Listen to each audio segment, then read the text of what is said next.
Hello friends, कैसे हैं आप सब। आशा करते हैं अच्छे होंगे। आप देख रहे हैं Back to School classes channel पर। आज का हमारा विषय है किशोरावस्था की ओर, जो कक्षा 8 के विज्ञान विषय में है। तो आज हम पढ़ेंगे विज्ञान विषय में कि किशोरावस्था की ओर जो किताब में दिए हुए हैं उसके हम कुछ महत्वपूर्ण बिंदुओं को इसमें नोट्स किए हैं और विस्तार से इसे समझेंगे एक ही बार में। पहला है किशोरावस्था। तो इस अवस्था में बालक एवं बालिका के शरीर में बनावट में हुए परिवर्तन वृद्धि और विकास का परिणाम होते हैं। पिक्चर के साथ हम समझते हुए इसको समझेंगे ताकि एक बार में ही क्लियर हो जाए। यहाँ पर आप देख सकते हैं जिसको हमने पेंटिंग किए हाथ से, तो इस तरह से क्या है, लंबाई में वृद्धि हो रही है। ठीक है, तो वृद्धि के साथ साथ विकास होते हैं, जिसको हम क्या कहते हैं, शारीरिक बनावट में हुए परिवर्तन वृद्धि और विकास का परिणाम होते हैं। अगला है, मनुष्य में 11 वर्ष से 19 वर्ष तक की आयु में तीव्र गति से विकास एवं वृद्धि होती है।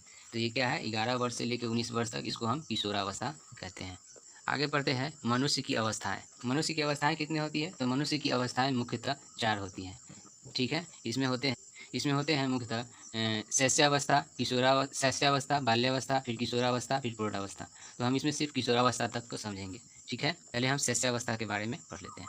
विकास एवं वृद्धि की पहली अवस्था शैशवावस्था, इन्फेंसी एज अंग्रेजी में बोलते हैं, इन्फेंसी एज कहते हैं। इस अवस्था की अवधि जन्म से लेकर 5 वर्ष तक की होती है। यानी बच्चा जब जन्म लिया उससे लेकर के 5 वर्ष तक की अवस्था जो होती है वो शैशवावस्था कहलाती है। शैशवावस्था के बाद बाल्यावस्था आती है। इस अवस्था का समय 6 वर्ष से 11 वर्ष की अवस्था बाल्यावस्था यानी चाइल्डहुड कहलाती है। यानी 6 वर्ष से लेकर के 11 वर्ष की अवस्था जो होती है उसको बाल्यावस्था कहते हैं। फिर आता है किशोरावस्था। तो इसमें क्या है, बाल्यावस्था के बाद किशोरावस्था होती है। इस अवस्था का समय 11 से 12 वर्ष से लेकर 18 से 19 वर्ष की अवस्था किशोरावस्था कहलाती है। यानी अगर हम सीधे से समझे तो 12 से 18 वर्ष तक की अवस्था किशोरावस्था कहलाती है। यानी यहाँ पर 18 वर्ष की समाप्ति और 19 वर्ष के प्रारंभ तक किशोरावस्था कहते हैं। ठीक है बच्चों, इसमें अगला पॉइंट है, किशोरावस्था में महत्वपूर्ण परिवर्तन होते हैं। उन परिवर्तनों के परिणाम स्वरूप जनन परिपक्वता होती है। यानी किशोरावस्था में जो परिवर्तन होते हैं जिनके परिणाम स्वरूप जनन परिपक्वता होती है।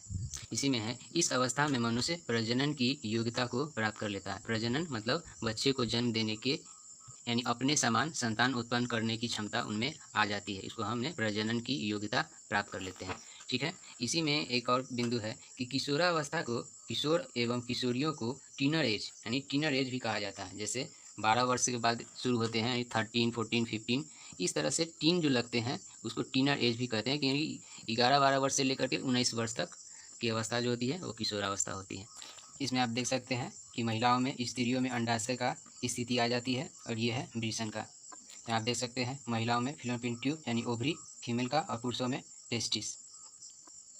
तो इस प्रकार से मनुष्य जो है प्रजनन की योग्यता प्राप्त कर लेते हैं। ठीक है, इसमें अगला है, लड़कों की अपेक्षा लड़कियों में परिपक्वता के लक्षण पहले विकसित होने लगता है। अर्थात लड़कियों में लड़कों की अपेक्षा किशोरावस्था का प्रारंभ 1-2 वर्ष पूर्व ही प्रारंभ हो जाता है। यानी जो लड़के होते हैं उससे पहले लड़कियों में 1-2 वर्ष पहले ही परिपक्वता आ जाती है।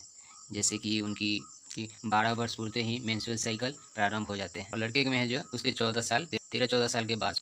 अगला पॉइंट है, इस अवस्था की अवधि भिन्न भिन्न व्यक्तियों में भिन्न भिन्न होती है, यानी डिफरेंट होती है। किसी में पहले होती है तो किसी में बाद में। इसमें अगला पॉइंट है, इस अवस्था में किशोरावस्था होने वाले परिवर्तन यौवनावस्था का संकेत होते हैं। किशोरावस्था में सबसे महत्वपूर्ण लड़कों तथा लड़कियों के जनन क्षमता का विकास होना है। यहाँ देख रहे हैं, यह है स्त्रियों के जनन और यह है पुरुषों के, जो वृषण कहलाते हैं, और स्त्रियों के अंडाशय। अगला पॉइंट है, जनन परिपक्वता के साथ ही किशोरावस्था समाप्त हो जाती है। किशोरावस्था के बाद की अवस्था प्रौढ़ावस्था कहलाती है। यानी जब 19 वर्ष के बाद फिर प्रौढ़ावस्था शुरू हो जाती है। ठीक है, अब हम आगे पढ़ेंगे इसी में किशोरावस्था में होने वाले परिवर्तन। तो ये कुछ 5 परिवर्तन है जिसको हम पढ़ेंगे, जिसमें है लंबाई में परिवर्तन, शारीरिक बनावट में परिवर्तन, स्वर में परिवर्तन, श्वेत एवं तैल ग्रंथियों तथा जननांगों में परिवर्तन, और मानसिक एवं संवेदनात्मक विकास में। ठीक है, पहला है लंबाई। तो लंबाई देखते हैं।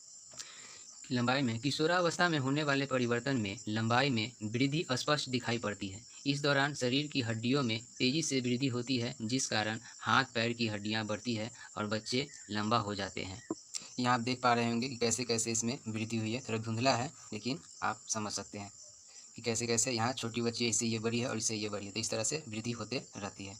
फ्रेंड्स, हम आपको पिक्चर के माध्यम से अच्छी तरह समझाने का प्रयास कर रहे हैं ताकि आप आसानी से समझ सकें। इसको हम अपने हाथों से पेंटिंग करके और आपको सामने लाएँ। ठीक है, अगला देखते हैं। शुरुआत में जनन के पश्चात यानी शुरुआत में जनन के पश्चात लड़कों की अपेक्षा तेज़ी से बढ़ती है। अर्थात जो लड़की होती है वो लड़कों की अपेक्षा तेज़ी से बढ़ती है, यानी लड़कियों लड़कों की अपेक्षा तेज़ी से बढ़ती है। यानी जन्म के बाद जो लड़की होती है वो तेज़ी से लंबा शुरू होने लगते हैं लड़कों के अपेक्षा। अगला है 18 वर्ष की आयु प्राप्त करने तक लड़के और लड़कियां अपनी अधिकतम लंबाई प्राप्त कर लेते हैं। यानी जितना लंबा होना होता है लड़के और लड़कियों को, वो 18 वर्ष की आयु तक वो अपनी अधिकतम लंबाई प्राप्त कर लेते हैं। अगला है किसी भी बच्चे की लंबाई माता पिता से प्राप्त आनुवांशिक लक्षणों पर तो निर्भर करता है, साथ ही संतुलित आहार भी लंबाई को प्रभावित करती है। यानी माता पिता से जो जेनेटिक गुण मिलते हैं उसके अनुसार तो उनकी लंबाई बढ़ती है, साथ ही साथ संतुलित आहार भी जरूरी होते हैं उनकी लंबाई में वृद्धि के लिए। अगला है शारीरिक बनावट में। किशोरावस्था में कंधा फैलकर चौड़ा हो जाता है, लड़कियों का सीना चौड़ा हो जाता है, लड़कियों के कमर में निचले भाग में चौड़ाई बढ़ जाती है। यहाँ पर आप देख सकते हैं लड़कों का सीना चौड़ा हो जाता है और लड़कियों की जो है कमर पतली हो जाती है और उसके कमर के नीचे का भाग चौड़ा हो जाता है। अगला है लड़कों में लड़कियों की अपेक्षा मांसपेशियाँ गठीली हो जाती है। अगला है लड़कों के चेहरे पर मूछें व दाढ़ी निकल आती है। दोनों के यानी लड़के तथा लड़कियों के नाभि के नीचे, जांघ के ऊपर तथा कांख में बाल निकल आते हैं। यहाँ लड़कों के चेहरे पर दाढ़ी मूछें आ जाती हैं, दोनों के नाभि के नीचे बाल आना शुरू हो जाते हैं और जांघ के ऊपर और यहाँ कांखों में उनके बाल निकल आते हैं। ठीक है। लड़कों के सीने में तथा शरीर में त्वचा पर बाल आना लड़कों के सीने में तथा शरीर में त्वचा पर भी बाल निकल आते हैं। यहाँ पर बाल आना शुरू हो जाते हैं। ठीक है। इसमें अगला पॉइंट है लड़कियों के स्तन का उभार स्पष्ट दिखाई देने लगता है। यानी लड़कियों के स्तन का उभार स्पष्ट दिखाई देने लगता है किशोरावस्था में। देखते हैं एक स्टेप से, देखते हैं किसी तरह जैसे जैसे धीरे धीरे बड़ा होते हैं और उनका स्तनों का उभार स्पष्ट दिखाई देने लगता है। इस तस्वीर के माध्यम से समझेंगे। अगला है स्वर ग्रंथियों में परिवर्तन। लड़कों की आवाज़ कर्कश तथा लड़कियों की आवाज़ मधुर हो जाती है। किशोरावस्था में ऐसा इसलिए होता है कि किशोरावस्था में स्वर यंत्र जिसको लिरिक्स बोलते हैं अंग्रेजी में, विकसित होकर बड़ा हो जाता है।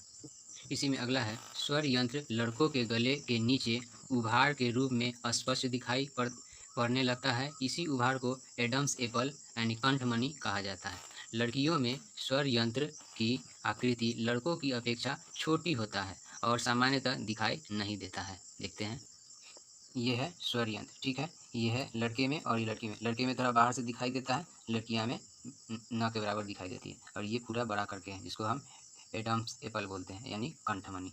ठीक है। अगला है लड़कियों का स्वर उच्च तारत्व वाला होता है जबकि लड़कों का स्वर गहरा होता है।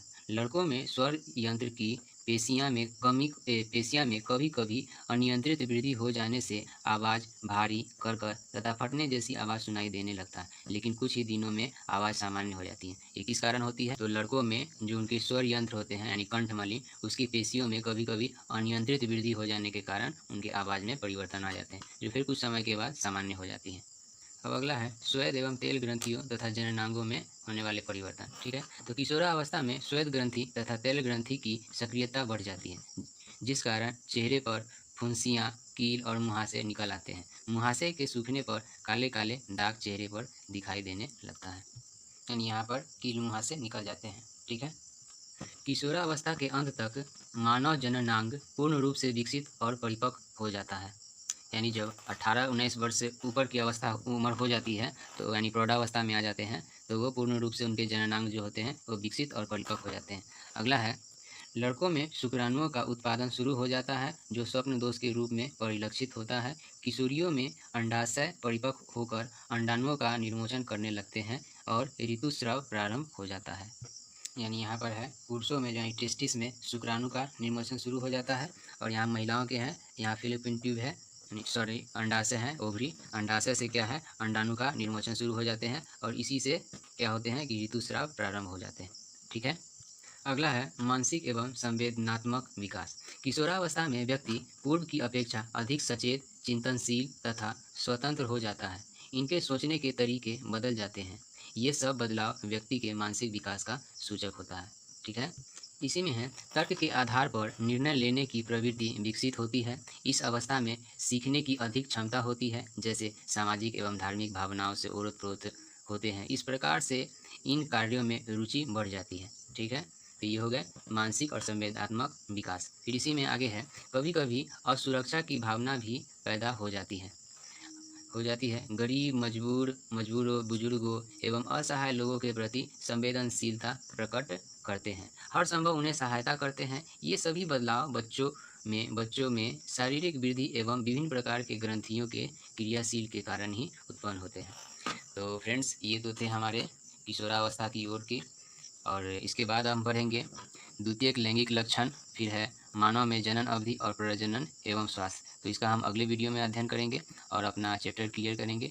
इसका अगला पार्ट जल्दी ही हम बनाएंगे, लिख करके आपको अच्छे से समझा करके बनाएंगे। तो ये आपको कैसा लगा जानकारी, ये हमके कमेंट में ज़रूर बताएं। वीडियो अच्छे लगे हो तो लाइक कर दें, और हमारे चैनल पर पहली बार आए हैं तो सब्सक्राइब भी कर लें, ताकि हम क्लास 1 से लेकर 10 तक के सभी विषयों की इस पर अध्ययन कराई जाएगी। तो देखने के लिए बहुत बहुत धन्यवाद। Thanks for watching.